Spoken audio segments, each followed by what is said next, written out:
everyone would love to hear from you, Beth, about the concept, your ideas about this surrender and boundaries and how. Yeah. Well, before I jump into the surrenders and boundaries, one of the things I just felt like adding to what you're saying in this is that I let's just say there's three main categories where psychedelics can be used. One is socially, and I'm not an advocate for that. Just it's just how I am. One is for trauma release, and the third is for expansion in consciousness. Because when I actually went to go do psychedelics, I had said no, no, no. Well, on my journey before psychedelics, I became a flower whisperer. It was like the universe's sneaky way of getting me to meditate because I had such a hard time, and it just brought me into presence when I would photograph flowers. And so when I was really resistant to the idea of it, and a friend kept saying, "Well, you should try," and San Pedro, and I was like, I don't need to do psychedelics. Why would I want to lose my mind?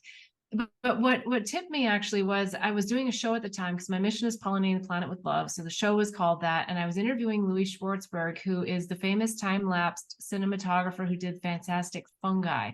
Yes. And I wanted to talk all about flowers because I had all of his videos of the flowers, opening ever so slowly. And he wanted to talk all about mushrooms because he had just launched that documentary.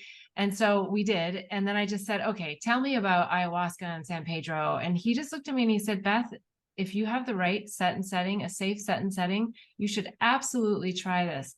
So that was one of the big things that really got me going. And what I said to myself was, wait a second, if I know the power of flowers, Mhm. I know the power of Mother Nature. Why would I be scared of a little cactus? Right. So that's what got me into my first San Pedro journey, was recognizing that I do know that there is source intelligence that I am part of and that I wanted to tap into more. And so I went in with the idea of expanding my consciousness. My intentions were, scrubbing at a cellular soul level, right? Like to get rid of the residue. And so I felt like my first ayahuasca journey was that. It was no purging, which is not good or bad. And it was very much an expansion of consciousness. And I was able to experience things from such a different level. So I just want to put that in there as fair balance, that not every journey, and I know you guys aren't saying that either, is all about trauma, but then you do learn about all those sneaky little programs that are in there and all the stuff that, oh, geez, I didn't realize that when I was a kid that impacted my ability to have confidence around that, or, whatever it is that sneaks in. So it doesn't always have to be that you want to go in for a big trauma, and it doesn't always mean that you'll uncover a big trauma, but you'll definitely learn something more and expand your consciousness. And the good thing, I don't know, I was gonna say the good thing or the bad thing, but it's definitely a good thing, is once you know, you can't unknow. So once you start this journey, whether it's with or without psychedelics, once you start to unravel your mind and expand, you can't go back. You can't like compress it back to like say, oh, I don't know that I'm one, with source intelligence. Like you just can't. And then you're on the journey to really line up every day with the North Star, which is source intelligence, and to continue to do the work to get rid of the residual and to get rid of all the mind programs that we have individually or collectively or ancestrally. So surrender versus boundaries. I just would say the same sentiments that you guys did. I'm really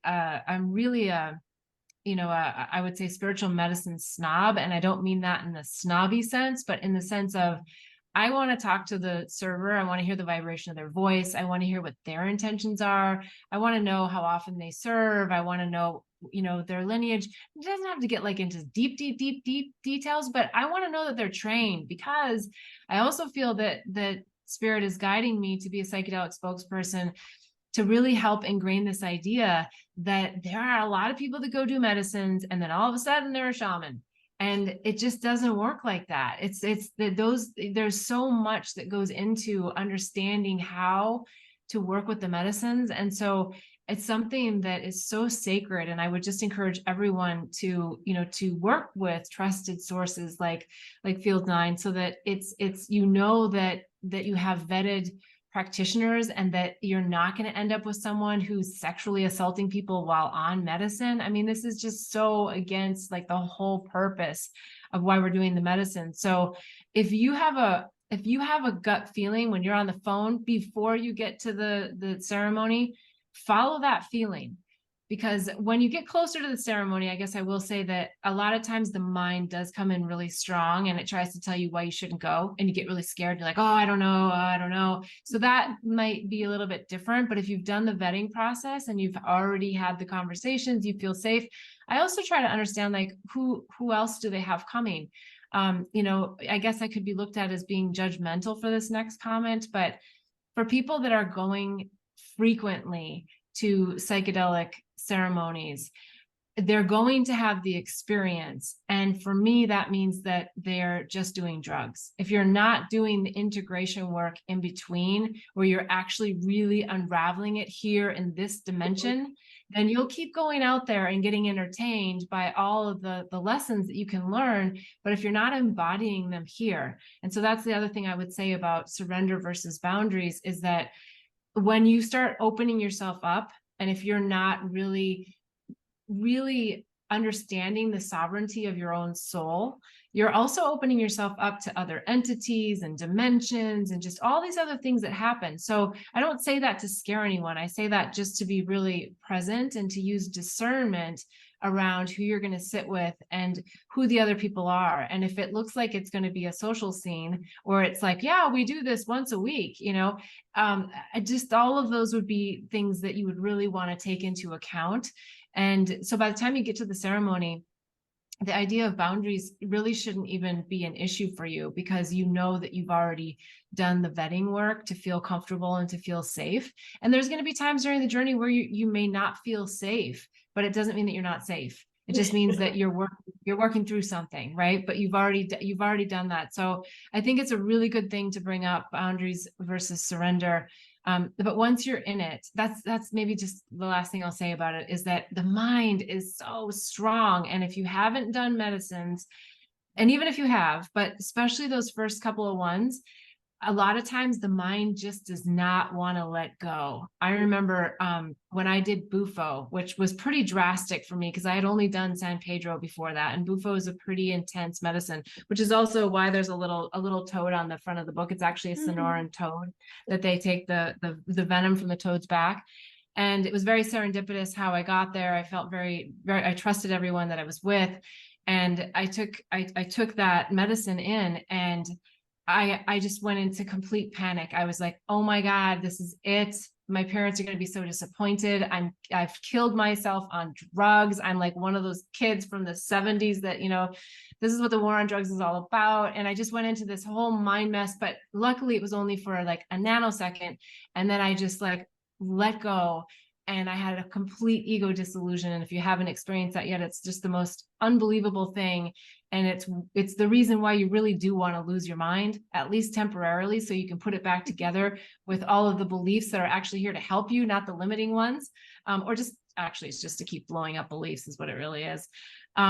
So yeah, I went off a little bit on a tangent there, but I think that, the mind is tricky, and let go. Because if you don't, you can have a whole journey that's just really stinky. I took a dear friend of mine, and she really wanted ayahuasca. She was in on it. She set her intentions, and she went, and for whatever reason, she wasn't able to let go. So she felt like she didn't really get anything. And she took 3 cups of ayahuasca. I mean, she went all in, but it's like, you just got to keep going to that.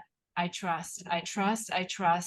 And one of the other things that for me that I do, and I'm not saying this is what everybody needs to do, but I always look for the North Star. I just look for the whitest bright light up there.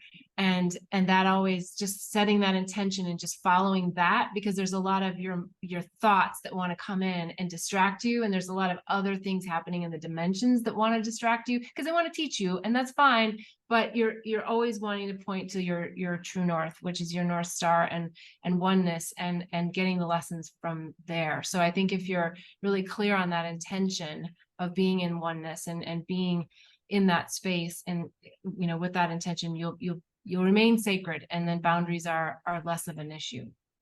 There's so much that both of you said that I wanted to respond to. Thank you. I absolutely agree. So aside from integration, probably the next most important thing is, aside from getting yourself there, is how do you prepare?